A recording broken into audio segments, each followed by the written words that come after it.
Erega ntiwobuza umutima wo wagukunze gukomeza akagukunda naho we wowe udakunda uwagukunze. Isangemwo. Iki ni igice ca gatatu c'ino nkuru, urukundo rw'ubuto. Isangemwo. Twahuriye kuri Buseko ndavyibuka ico gihe hariko haracibwa amabarabara amwe aja ku Rusizi n'ayandi yo mu gisagara ca Cibitoke. Hari mu ntumbero yo kubaka igisagara ca Cibitoke. Isangemwo. Furaha ati twagize dukubitana amaso duhuye twese twarikanze.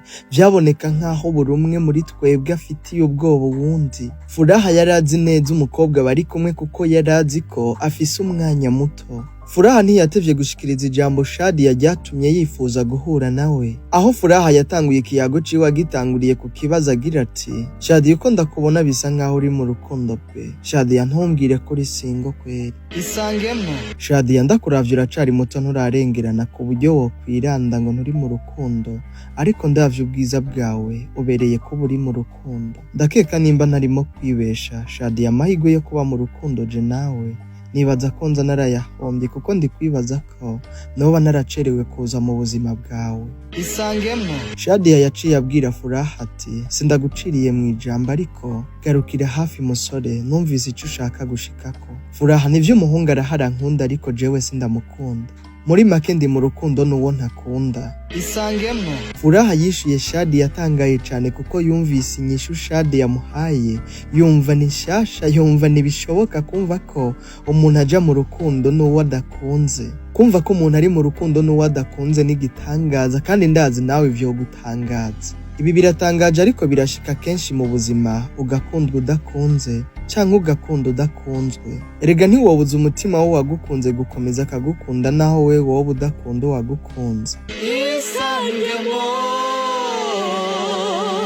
Furaha ati nararaba uko Shadia yasa nkaraba uko yari atagase, aho nyene nkahita nivana ku rutonde rw'abamukunda. Furaha nk'uwari yasabye umwanya Shadia akawuhabwa naho wari muto, yaciye ati Isangemwo. Shadia naho biruko jewe sinogenda nakubwiye icatumye noneho ndagusaba uno mwanya kuko Isangemwo. Icanteye kugusaba uno mwanya kugira ngo tuganire turi babiri nuko nashatse ko tuganira ata wundi arimo kutwumva, ata n'amajwi y'inyoni. Mwijwi ryanje gisanzure, ikirere gikeye, uraba kwijuru karibona atakirimo kugutangira. Jewe ndi imbere yawe nawe uri imbere yanje. Jewe nawe ni Imana yacu. Shadia sinokubesha ndagukunda. Ndakurahiye ku ndahiro y'urukundo. Shadia ndagukunda. Nagukunze kuva umunsi wa mbere nkikubona. Shadia mu kanwa kawe niho numvise ijambo rivuga ko atakosa ryo kuba umuntu akunda uwundi naho we yoba atamukunda. Isangemwo. Jewe ndagukunda hasigaye wewe kumbwira ko nkunda canke kundeka, kumbwira ko nkunda canke utankunda, canke ukandeka ngakomeza kugukunda je nyene nkuko wowe wundi musore agukunda nawe utamukunda. Isangemwo. Furaha kandi ati Shadia ayo majambo mvuze hito yibagira nonaha, kuko urukundo ndagufitiye sinumva ko rwohava rukomera ari je ndagukunda je nyene nawe utankunda. Fise ubwoba ko udashobora kunkunda pe. Ndumva nanje ubwanje bitonyorohera no kugukunda kandi hari uwundi musore asanzwe agukunda. Ahubwo ndakwisabire bikiri ubu Shadia. Nyemerera twibera inshuti, aba besto bibihe vyose, aba besto b'ubuzira herezo.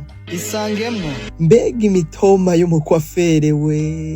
Isangemwo. Shadia yacumva na Furaha ayo majambo y'urukundo nkayo, yaciye amwishura ati Furaha yacu tinya ngo ndakunzwe. Nimba unkunda komeza unkunde kuko nanje ubwanje sinokubuza kunkunda kandi bisanzwe bikorimo. Furaha nakubwiye ko nabanza nkunda kandi jewe ntamukunda. Isangemwo. Furaha mwako kanya nyine yaciye abaza Shadia ati hajya nibanze ubaze wa muhungu wo mu kigwati mukundanye. Shadia atego niwe ariko nakubwiye ko nkunda kandi jewe ntamukunda. Furaha yaciye abaza Shadia kandi ati none vyavuye kuki kugira ngo banza gukunde kandi nawe usanzwe utamukunda. Ese vyaranse ko mukunda canke? Shadia atego je vyaranse ko ndamukunda ariko we warankunda. Kugira noneho ngakomeze kunkunda vyatewe nuko banza ari inshuti ya musazanje. Rero banza akunda guha imicoro musazanje akamuha amafaranga nk'uwumuhonga kugira ngo bikunda bijemo dukundane, ariko vyaranse pe. Arankunda jewe sindamukunda. Ariko kandi musazanje akomeza kuryarya banza ngo ndamukunda. Abimubwira kandi abizi neza ko jewe atarukundo ndamufitiye.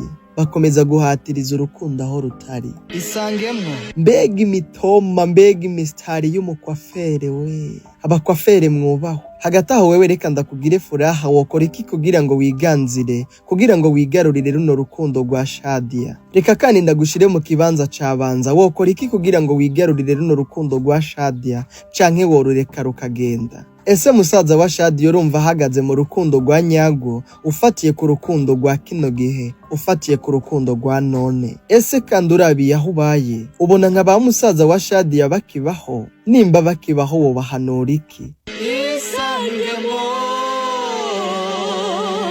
Ntucikwe n'igice ca kane, kuko kino nkuru ikomeza gutera yegera imbere, niko ikomeza kubamwo noneho byinshi byo kwibaza ko, kwigira ko no guhanurana. Erega ibi biruka ari nako nkomeza kubararikira gukoresha code promo nziza, imwe mu makode promo ariko arabinoza. Code promo ya Isangemwo nawe. Iyi code promo nziza iriko irabinoza ikoreshwa mu kugurura konti za 1xbet. Ni code promo nziza ya Isangemwo nawe. Andika Isangemwo nawe uko nyene mu majambo ufatanye uko nyene uriko urabibona, canke se uko nyene uriko uravyumva. Tanguza urudome rukuru mu kwandika Isangemwo nawe kandi bifatanye urudome kurundi nk'uko uriko urabibona. Uzoba wanditse Isangemwo nawe neza, uzoba wiyandikishije kuri code promo ya Isangemwo nawe neza, maze wigire mu bamiliyoneri. Noneho utigira utsinda, ukina akadege ukagura urutsinda, uhungura utsinda, kuko vyose na Isangemwo nawe bigenda neza. Dukorera ku mpande zose mu kubikora neza kandi tubinoza. Erega si ivyo gusa, niwugurura neza konti yawe ya 1xbet ushizemwo code promo ya Isangemwo nawe, bonus ya 200% y'ibice 200%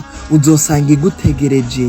Niwabikora ubunyene naho uza gusanga igutegereje. Huguriye konti yawe ya 1xbet neza ushizemwo code promo ya Isangemwo nawe, niyo mahigwe yawe muri betting. Wipfuza kumenya ubusobanuro bwa byinshi dukora muri Isangemwo nawe, duhamagare kuri akamenyetso ko guteranya 257 61 811 969. Nushaka kugera kure uzujane n'abandi, ariko niwashaka kunyaruka uzugende wenyene. Dufatanye urugendo tugere kure hashoboka, twoye kwijana, kuko inzira y'umwe ntishika.